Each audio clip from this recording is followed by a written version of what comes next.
very quickly from, let's say, this table here? Anything you've written down? A tissue you will pull down. A tissue you will pull down. Ring a rose, okay. Good one. Over that table? Please. That's great. So, what I'd like you to do now in your groups is answer these questions. Were they both playing guitar? Maybe?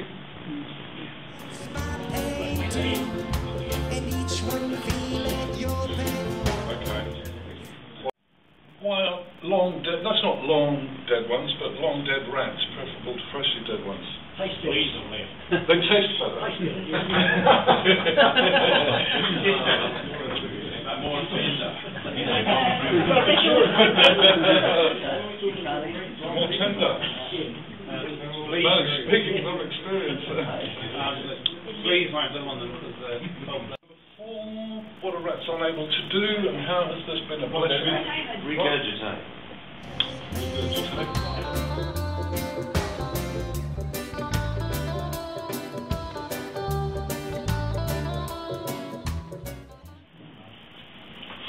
So I'm not going to do a heck of a lot more than that, but I'm happy to talk about prediction and the sub-skill of predicting before we read, and how vital that is to get going in a class, let's say, if you want students to really read, rather than say, here, read this thing, and they'll go on and do everything at once.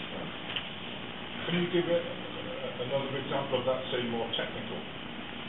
In a more technical setting? Well, I mean, let's say you were doing any text from let's say, one of your booklets, or from a course text you're using. You could do it, let's say you're reading a text about fixing a distributor. You know, you could just have that as the heading, right?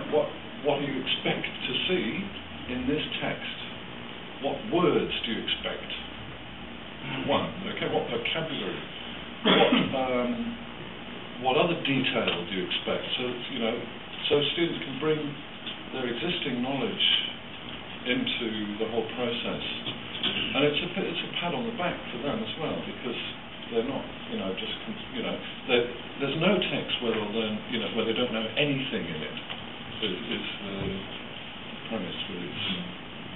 And it's getting students to exercise that predictive function every time they read, because we do it every day. When we look at a headline, we're predicting, and we either read it or we don't, depending on the topic, our interest, you know, all sorts of things. And we don't just, I mean, obviously, we don't just go to a bookshop and just pick any old book and buy it. we predict, is this going to be good for me or not? We look at a magazine, you pick up the cover, look, and you're predicting. That's it. Yeah. Anything else on that? But I think with a technical text you can do that quite easily. You could even show, let's say, a picture of you know, figure 8.4. All right, this is the picture. What's the text that goes with that? What words? What's going to be written about this? Okay, so they can predict. Then, you know, you could set a couple of questions and they can read and confirm. But it is a way for them to find out for themselves. A little trouble finds its way. Just wanna say. I asked you the other day, how long do you let them read before you turn on? Okay, I think the answer is not too long. And if you wait till everyone's finished, you can actually lose the interest.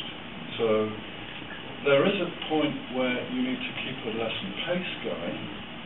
So I wanted to demonstrate that too, because pacing the reading lesson is part of keeping it interesting.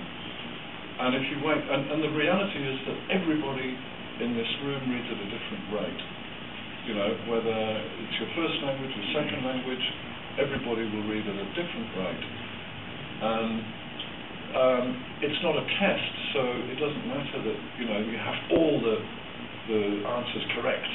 That's not the point of the exercise.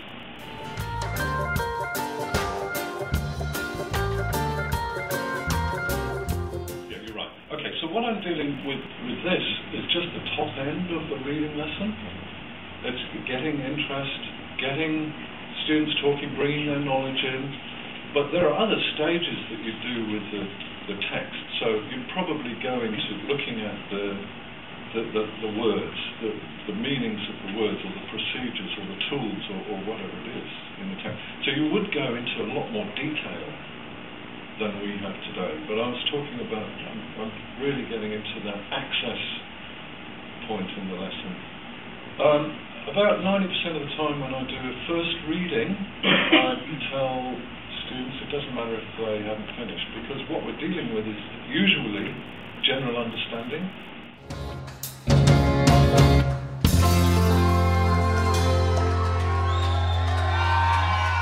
Yeah! Even when you're feeling like it, you're not alone.